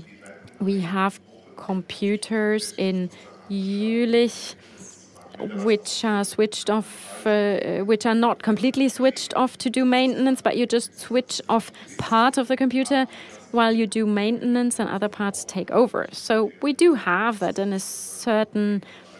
a certain extent. When we look at the brain, it's a life and death matter, isn't it, if something fails? So you're prepared for the electrical stroke, if you will. Yes. Now, Mr. Viola, there are 3 top scientists that remained in Europe, that are still based in Europe, which proves that Europe is able to win the competition for the top talents, the top brains, and that is the debate, that is the horizon you've set. From the point of view of the European Commission, where do you see the levers that need to be changed to keep the talent here, to keep the brains here in the competition that is looming on the horizon between the US and Europe? Yeah, indeed. We are very proud to have 3 scientists of this level here, and we are very proud that through also funding the research or the infrastructure, they can actually work at the top level. You know, I said it before, the game of imitating the brain now is becoming a power game, it's becoming a money game. And when you go around in Silicon Valley, you see these people now thinking to build a machine which is 100 times bigger than Jupiter, then you wonder, because are they doing it for the humanity, or they are doing it for their wallet? Or are they already captured by their algorithm, which dictates to them to do even more in terms of money? So I don't think everyone subscribes to this model. When we opened the application for our AI office, which is about also regulating AI, we got hundreds of CVs of Europeans and non-Europeans working for commercial companies, and their motivation was, I want to work on the right side of the force. I want to work with people that think that there's ethics, there's science, and maybe I will not get super rich, but I will be happy about this. So, of course, this model works only if you can give scientists the best infrastructure. That's why we are so obsessed about investing in supercomputers, investing in data, investing in brains, in human brains, because otherwise it doesn't work. If you simply say, okay, here is the place where we only regulate, we only, we do the right things, well, I don't think this model works. I think the model that works is we believe in science, we believe in technology, but we propose a different model, a model of cooperation, openness, and of course, we give the means that this can happen. And this could happen, and I think it will happen. When I see now the shift, I start to see this shift, I really believe Europe has a serious chance to be an important player in artificial intelligence. You mentioned a certain rivalry and certain other approaches. When talking to other people about the European Union, you say maybe to a Chinese, well, I built an airport, I have no rules and regulations. It's so difficult in Europe. And one major advantage ought to be an ethical regulation in Europe, ethical standards with a technology that also has an enormous destructive potential. How important is this ethical regulation character in Europe in the future, from your point of view? I think it's very important because, again, I really admire the enthusiasm of the scientists that have presented ideas today. But as I tried to say at the beginning of my speech, don't confuse a machine with a human brain. Don't confuse it, because a machine hallucinates. A machine is very, very much, still at the infancy of all this. So would you allow this machine to decide on your health? Would you allow this machine just to drive you at 1,000 kilometers per hour without no control? So the idea of the European AI Act, which is the first regulation on artificial intelligence of the world, is that it's a prudential regulation. So it regulates only when risk is at stake. It could be either safety risk for people, like a robot operating my brain, which is driven by AI, or when social risk is at risk, when you have a social risk. So we don't want in Europe, there are prohibitions in the AI Act, we don't want social scoring. We don't want that I am being told, there's a photo in your social media you were drinking, then your kids cannot go to school. And these are real things. These are happening in other parts of the world. It's not a joke, unfortunately. So there's a clear prohibition in the European Union to combine my data to actually tell me what I can do and what I cannot do. And this prohibition is not just for state actors, also for private actors. There's a clear prohibition to not to manipulate kids with algorithms. Unfortunately, we had cases outside Europe, kids taking their life manipulated by a chatbot.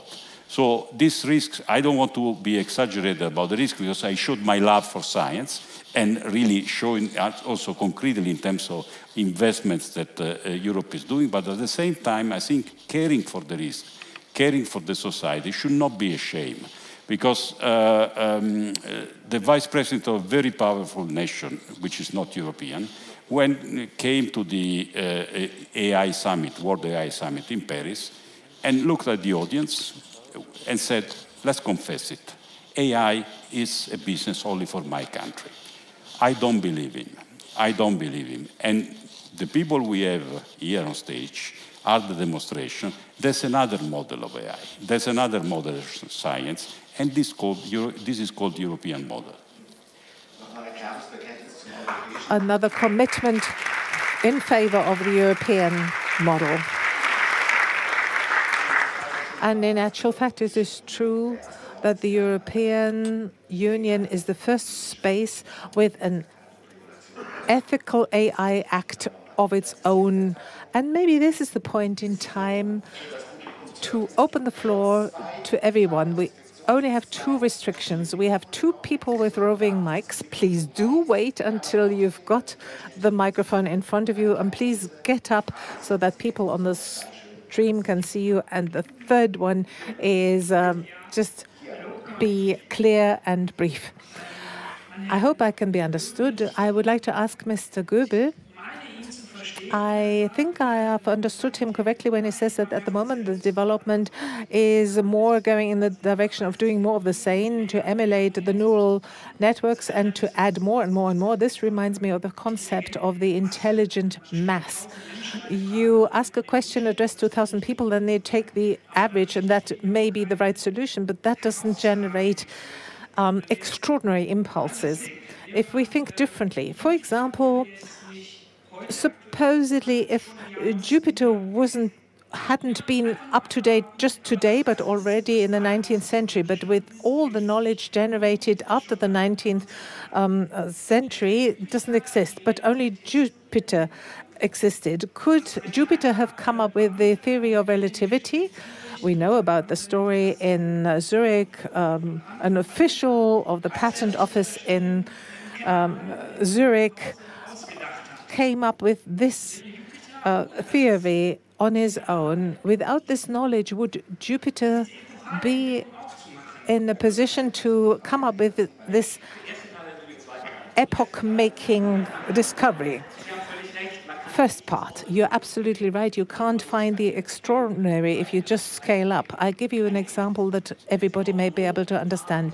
If you use autonomous driving, how do you train the networks? Just like with convolutional networks, the images as the input and the environment, and then the output, I need to go left or right. That's what they can learn. Why do they not yet have 100% safety? Why are they not yet licensed and authorized? If you drive with a car and you see a little ball coming out of the hedge on the right-hand side, and the ball is absolutely harmless for the car, but you still step on the brake because thereafter there will be a small child following the ball. And that is the other situation, not more of the same, but you need to understand the world, and you have to understand a different type of AI that can understand that. I don't think that you have argued against that, but rather in that direction. You asked a beautiful question, because what if in 1900 we had a wonderful computer? One answer is actually Einstein used the slide rule to calculate, and there were certain things that he couldn't calculate in his own head without a slide rule. So a lot of non-linear problems came up, and without the slide rule, he couldn't have worked out the path of Mercury and so on. And so it is important to have the computer.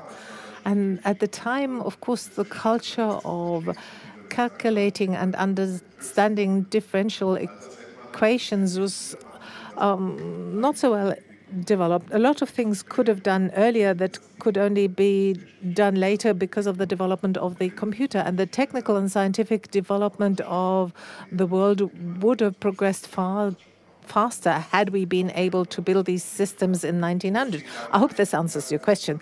Well, that at least is the most salient answer. The question is, to what extent creativity of the computer can be developed? Well, creativity doesn't come from the computer, but from the program and the algorithm that you give to the computer. And the prerequisite is that not only do you have the computer, but you also have the algorithm. And there are some things, interesting things, that AI has already developed and brought about, whether something as complicated and complex like the special theory of relativity, which is one of my hobby horses, actually, would have come about or could come about if the AI system isn't tweaked in the right direction, but spontaneously. I don't think it would have been possible even today. One thing is really important. If you have a human brain that can do it, then from the word go, it is highly probable that you can build a machine that will be able to do that if you want this to be possible or not.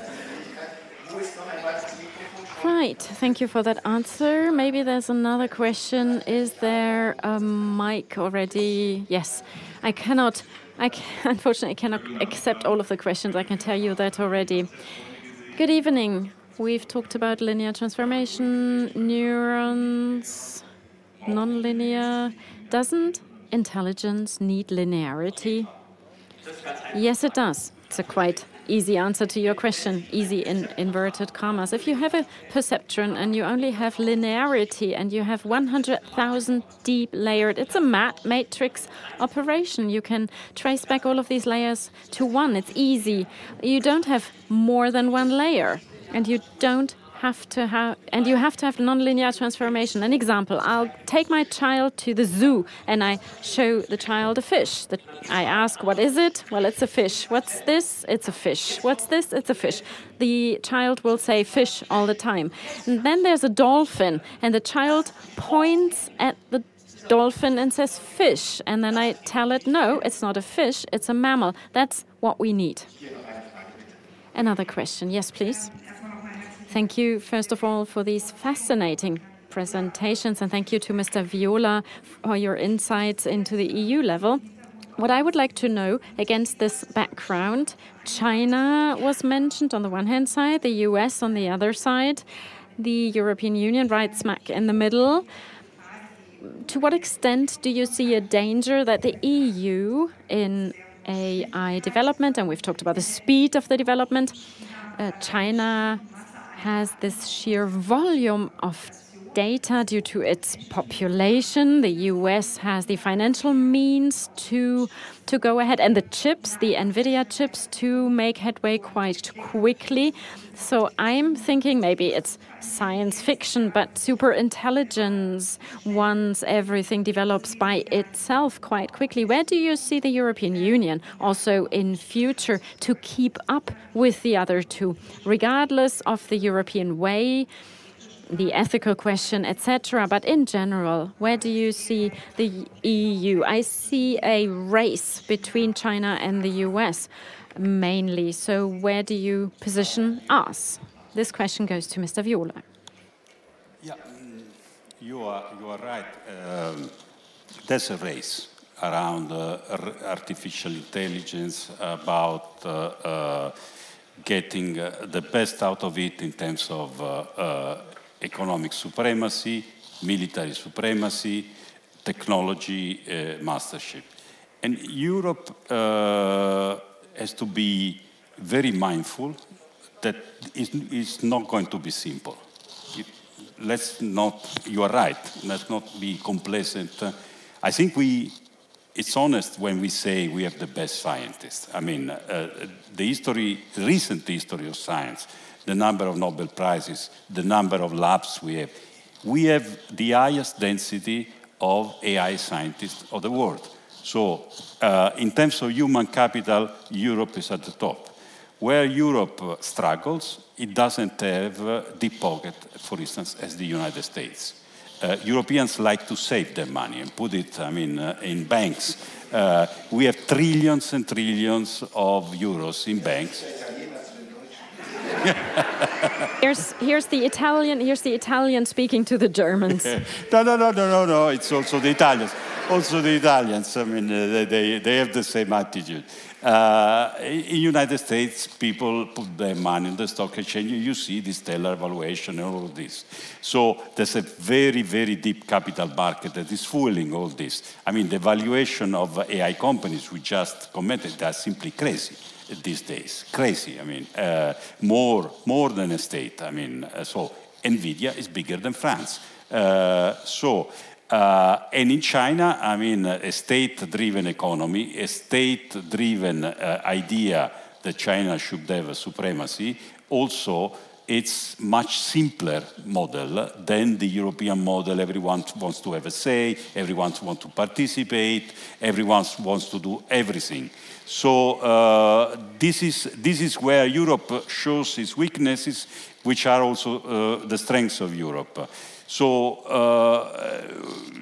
will this bet of this model around investing in large computing infrastructure, investing in science, investing in transforming the economy, which has a bit of a slow pace, let's admit it.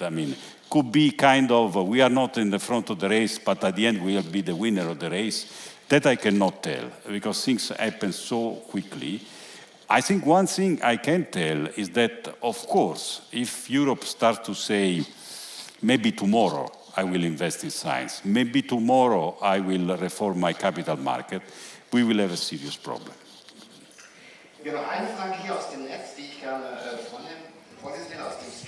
Here's a question that came in via the stream, maybe directed to you, Mrs. Amunds. When you start to look at the neurons in a human brain, replacing them by silicone equivalents, at what stage would you lose consciousness or awareness? That is not an easy question, I must say.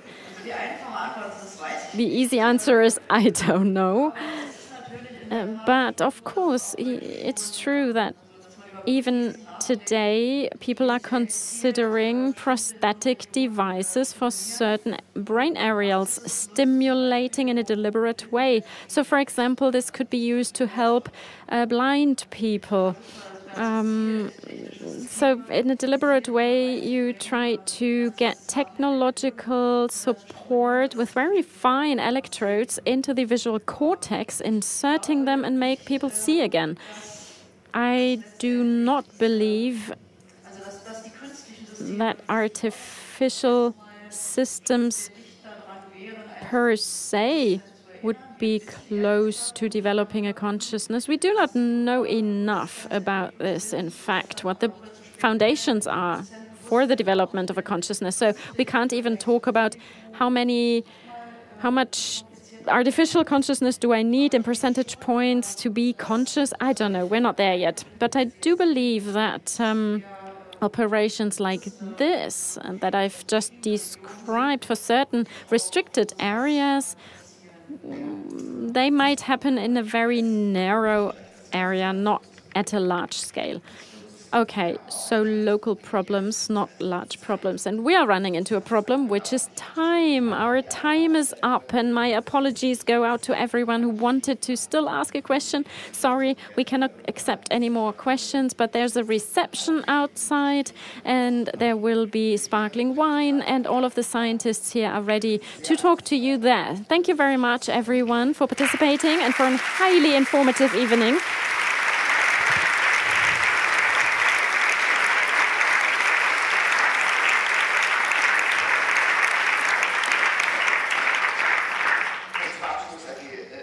And now I give the floor to Dr. Judith Elsner, the Managing Director of the Hector Fellow Academy. Thank you very much.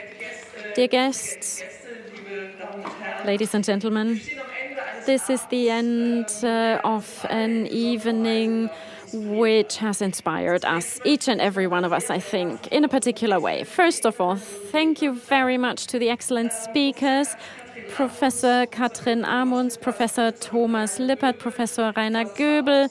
It was really outstanding, your presentations that you've shared with us. And in a very impressive way, you've shown how close neuroscience, supercomputers and artificial intelligence are already interlinked and interwoven today. And the idea is challenging. To be human, what does it mean? And also thank you to Mr. Viola to put this into a European context, a political context, because one does not go without the other. They are interlinked, and this communication was also great. Thank you very much for that.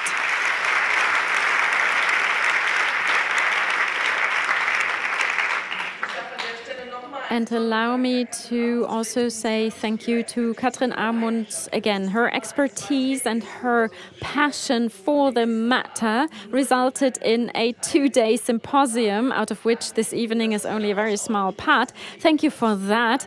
This is a tremendous effort which she did in addition to her daily work, which allows us to talk about these matters in such a fine-grained manner.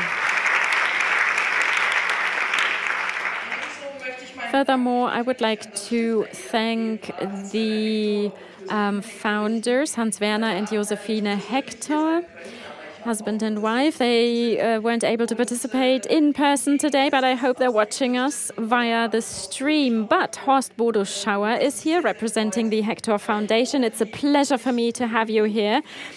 If it hadn't been for the courage and manifold support of the Hector Foundation, the Hector Fellow Academy activities wouldn't be possible, and this symposium wouldn't be either. We are so very grateful to you.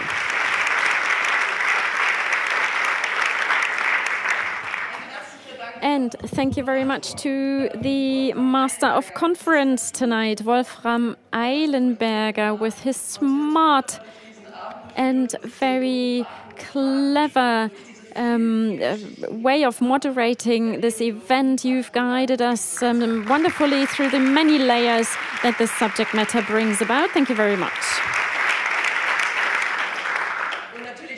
And I thank you, the audience. Thank you very much to the people that have joined us here in person, but also everyone watching via the live stream. Thanks to your interest in the subject matter, thanks to your questions, you gave this evening meaning. You've made the exchange meaningful. So the connection between the brain, computers, and artificial intelligence does not only raise technical questions, but also ethical and even philosophical questions. It's a subject matter that does not only affect experts of technology or researchers, it has implications for us all. Now and in future, AI will become an increasing element of our daily life in medicine, in education, in the world of work, and in our personal communication. And at the same time, neuroscience and research helps us to understand ourselves better, to look into new approaches to healing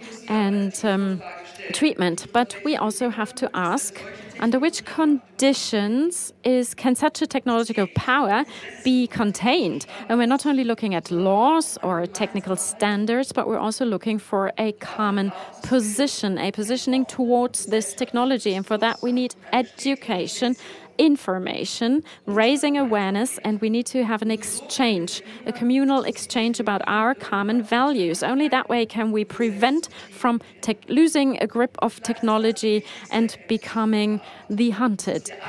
Maybe that is the realization of tonight. We are all responsible for the question as to how do we want to design and use this technology. Well, ladies and gentlemen, I hope that we were able to give you a lot of food for thought, and maybe we were able to raise some questions, because that is what the power of science is, not only to bring about answers, but also to motivate us to continue thinking about the questions. Thank you very much. Enjoy the reception. There is the exhibition outside, or a glass of wine. So let's all come together outside. Thank you very much for this wonderful evening.